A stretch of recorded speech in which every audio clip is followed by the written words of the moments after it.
तुमने भल भाव जान कि 1950 मसीहा जनवरी मासर 26 तारीख दिन अर्थात आज दिन रे आमर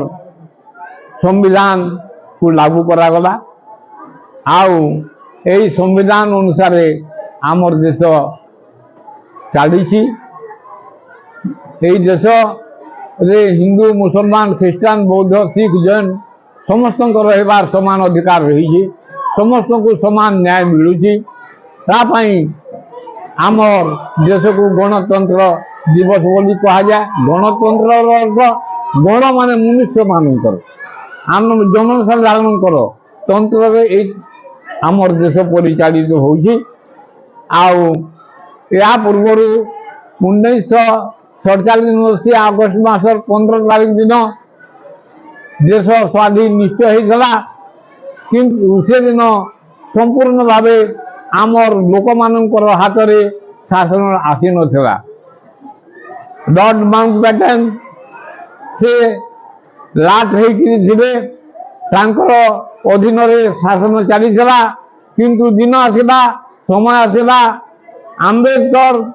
जहाँ आमे कहूँ विधान रो जन्मदाता से आम देश किमिति भाव परिचालित हम किमिति भाव शासित हम किमिति लोक मानकर सुविधा हम से विषय गोटे नियम कले गोटे कानून कले से अनुसार आज दिन में गणतंत्र दिवस पालन करा जाउची। आमे माने समस्ते मानुअछु एवं आमर देश उत्तर उत्तर उन्नति करुची। भगवान करू तुम माने भल पाठ पढ़ तुम माने हो देशर मेरुदंड तुम माने देश उन्नति कर जिते दिन पर्यंत सूर्य चंद्र आकाश में उदयमान होते से दिन पर्यंत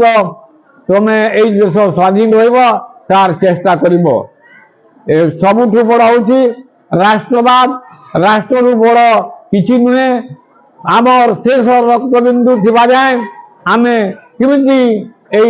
देशर उन्नति करूँ जनसाधारण उन्नति करूँ गरीब मानकर सेवा करूँ करने आम मान को चेष्टा करने को हम से तुमको कहा जाऊँ कि मातृभूमि मातृभाषा ममता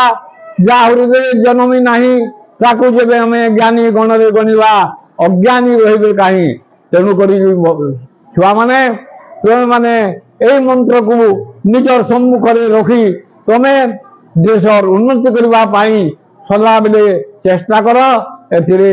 देश उन्नति हम लोक मानकर कल्याण हम